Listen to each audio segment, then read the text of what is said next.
Anda telah mengunduh podcast yang dipaparkan oleh Pendeta Dr. Erastus Sabdono ini dari truth.id/voice. Selamat mendengarkan podcast ini. Shalom, Bapak, Ibu, dan saudara-saudara yang terkasih di dalam Tuhan. Kebenaran saat ini berjudul Kehendak Bebas yang Bertanggung Jawab. Saudara-saudara, kehendak adalah dorongan dalam diri manusia untuk meraih atau mengharapkan sesuatu. Maka dengan kehendak ini manusia bisa menciptakan berbagai cita-cita dan harapan yang ditujukan kepada sesuatu atau seseorang. Inilah keistimewaan manusia yang melebihi dari semua ciptaan Allah yang ada. Sebagaimana Allah yang adalah gambarnya, memiliki kehendak, demikian pula manusia diciptakan dengan keberadaan yang sama. Kehendak ini juga dimiliki oleh makhluk yang bernama Lucifer. Itulah sebabnya ia memiliki keinginan untuk mendirikan tahtanya sendiri dan mengatasi Allah. Dalam Alkitab, makhluk ini mengatakan aku ingin atau aku hendak. Maka dari itu, dengan keberadaan sebagai makhluk yang memiliki kehendak atau keinginan, baik Lucifer, malaikat maupun manusia berarti bertanggung jawab untuk menentukan takdirnya. Selain itu, dalam relasinya dengan Tuhan, manusia harus bisa menempatkan dirinya dengan benar di hadapan Tuhan dan menempatkan Tuhan secara pantas. Ini adalah sesuatu yang sangat luar biasa, suatu kehormatan yang tiada tara kalau manusia diberi kebebasan untuk menempatkan diri di hadapan Tuhan dengan benar. Dan hal ini harus dilakukan dengan rela, dengan penuh kerelaan, bukan dengan paksaan. Hal ini menunjukkan bahwa dirinya memilih Tuhan, yaitu mengasihi, menghormati, dan dengan segenap hidup mengabdi kepada Tuhan. Dengan hal ini manusia digolongkan sebagai makhluk ilahi atau makhluk rohani. Maka tidaklah heran kalau manusia disebut sebagai anak-anak Allah. Tentu sebutan ini bukan sekedar sebutan, ya Bapak Ibu. Di balik sebutan ini terdapat fakta atau kenyataan bahwa keberadaan manusia itu sangat luar biasa. Manusia diciptakan menurut rupa dan gambar Allah. Manusia sebagai anak-anak Allah diperlengkapi dengan berbagai elemen yang juga ada di dalam diri Allah, sehingga manusia dapat mengambil keputusan dengan tepat, bijaksana, seperti Allah sendiri. Dalam kehendak bebasnya, manusia dapat memilih untuk taat kepada Allah atau memberontak kepadanya.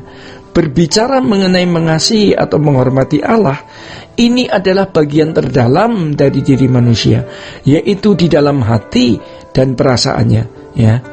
Tentu saja ini adalah bagian atau wilayah manusia yang tidak diintervensi oleh siapapun, bahkan oleh Allah sendiri. Kalau Allah berintervensi di dalamnya, manusia secara total atau mutlak menjadi boneka yang kehilangan integritas dan personality-nya atau kehilangan kepribadiannya, sebab memang tidak membutuhkan integritas dan personality-nya lagi. Sejatinya kehendak bebas bisa didefinisikan sebagai konsep yang menyatakan bahwa keadaan perilaku manusia tidak mutlak ditentukan oleh kausalitas di luar dirinya, tetapi merupakan akibat atau hasil dari keputusan dan pilihan yang dibuat melalui sebuah aksi dan reaksi dari diri sendiri. Jadi keputusan dan pilihan tersebut ditentukan oleh komponen yang ada di dalam diri manusia, yaitu pikiran dan perasaannya. Dari pikiran dan perasaan ini seseorang memiliki kemampuan mempertimbangkan sesuatu, dan dari hasil pertimbangannya tersebut seseorang dapat mengambil keputusan atau memilih. Pilihan dan keputusan yang dapat dilakukan manusia seperti di atas tersebut tidak ditentukan oleh penyebab di luar dirinya, namun ditentukan oleh motif dari dirinya sendiri, yaitu hasil dari pertimbangan nalar atau rasio yang dimilikinya. Adapun kemampuan manusia mempertimbangkan segala sesuatu yang menghasilkan sebuah keputusan dan pilihan tergantung dari kemampuannya berpikir.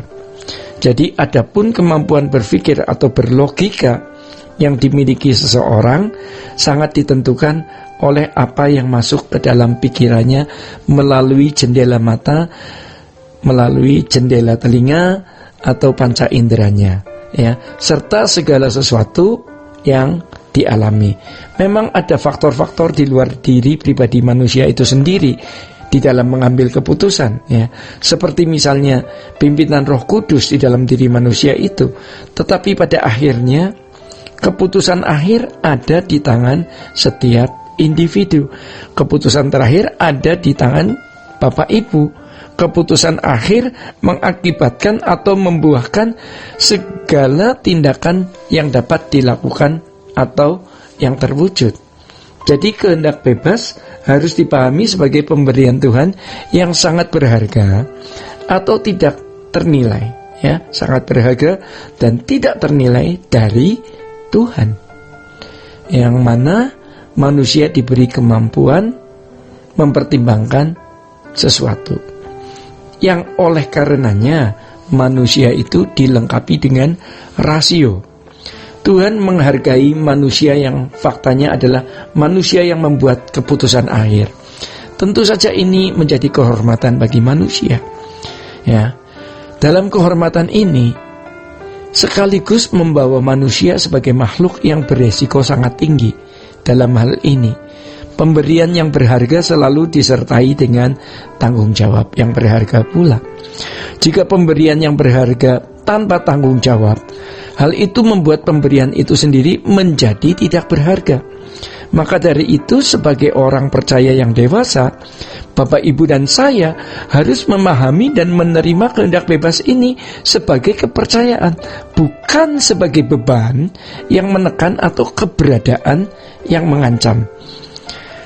Jadi kalau seseorang menyalahgunakan kebebasan kehendak, ya, hal ini akan membawa dirinya kepada kebinasaan. Ini sungguh-sungguh berbahaya. Tetapi kalau seseorang, ya, menggunakan kehendak bebasnya dengan bijaksana, kehendak bebas tersebut dapat menggiringnya kepada kehidupan atau kemuliaan bersama Tuhan dengan rela dan tanpa paksaan.